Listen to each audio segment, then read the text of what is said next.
JDU ने कांग्रेस के साथ कर दिया खेला। जेडीयू के दांव से बिहार में कांग्रेस साफ।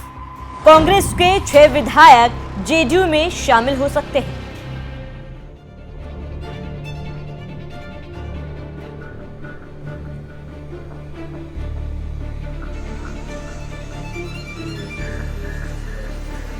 नमस्कार, आप देख रहे हैं न्यूज एक्सप्रेस और मैं हूं आपके साथ शाफनी पटनायक। बिहार की राजनीति में एक बार फिर हलचल है और ये हलचल नीतीश कुमार ने पैदा कर दी है।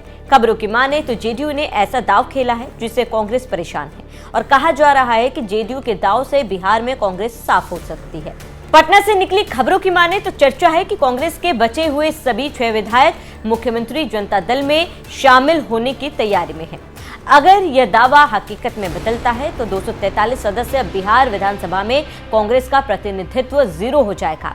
अंग्रेजी अखबार इंडियन एक्सप्रेस की माने तो कांग्रेस के 6 विधायक मनोहर प्रसाद सिंह, सुरेंद्र प्रसाद, अभिषेक रंजन, आबिदुर रहमान, मोहम्मद कामरुल होदा और मनोज बिस्वाल जेडीयू नेतृत्व के सीधे संपर्क में है। संकेत सिर्फ अफवाहों तक सीमित नहीं है, बल्कि हाल ही में पटना के सदाकत आश्रम में आयोजित कांग्रेस के पारंपरिक दही चूड़ा भोज ने इन सभी विधायकों की दूरी ने कई सवाल खड़े कर दिए। यही नहीं, 8 जनवरी को प्रदेश कांग्रेस अध्यक्ष राजेश राम द्वारा बुलाई गई मनरेगा बचाओ अभियान की अहम बैठक में भी ये विधायक नदारद दिखे।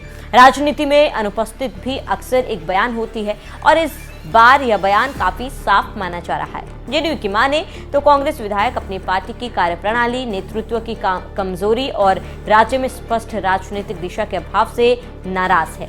उनका मानना है कि कांग्रेस बिहार में सिर्फ नाम की पार्टी बनकर रह गई है, जहां ना तो संगठन मजबूत है और ना ही भविष्य की कोई ठोस रणनीति। ऐसे में नीतीश कुमार की जेडीयू जो सत्ता के केंद्र में है, कांग्रेस विधायकों को कहीं ज्यादा सुरक्षित और प्रभावी मंच लग रही है। सूत्रों का दावा है कि इन विधायकों का जेडीयू में आना अब सिर्फ समय की औपचारिकता भर है। जानकारों का कहना है कि अगर ऐसा होता है तो बिहार विधानसभा का अंक गणित बदल जाएगा, सत्ता संतुलन डगमगाएगा।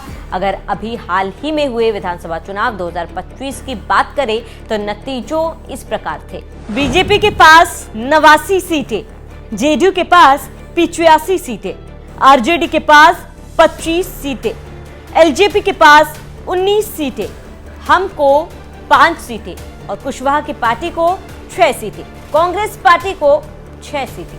इसे आप समझ सकते हैं कि बिहार विधानसभा का क्या समीकरण है। यदि कांग्रेस के ये 6 विधायक जेडीयू में शामिल होते हैं तो जेडीयू की संख्या 91 हो जाएगी। इसका मतलब ये होगा कि नीतीश कुमार की पार्टी बीजेपी को पछाड़ कर विधानसभा में सबसे बड़ी पार्टी बन जाएगी। विश्लेषकों की माने तो ये सिर्फ संख्या का खेल नहीं है, बल्कि एनडीए के भीतर शक्ति संतुलन को बदल देने वाला कदम होगा।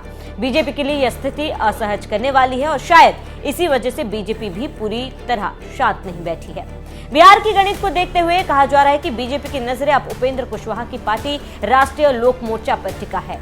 आरएलएम के 4 में से 3 विधायक रामेश्वर महतो, माधव आनंद और आलोक कुमार सिंह बीजेपी के संपर्क में बताए जा रहे हैं। इसके पीछे का कारण ये बताया जा रहा है कि पुत्र प्रेम में उपेंद्र कुशवाहा ने जीते हुए उम्मीदवारों को दरकिनार करके बिना लड़े अपने बेटे दीपक कुशवाहा को कैबिनेट मंत्री बनवा दिया, जिससे पार्टी के विधायक गुस्से में हैं। उन्हें लगता है कि पार्टी में योग्यता से ज्यादा परिवारवाद हावी हो गया है। खबर है कि हाल ही में इन विधायकों की बीजेपी के राष्ट्रीय कार्यकारी अध्यक्ष नितिन नबीन ने मुलाकात हुई है। अगर आरएलएम टूटती है और इसके विधायक बीजेपी में जाते हैं तो बीजेपी अपने शीर्ष स्थान को बचाने में कामयाब हो सकती है।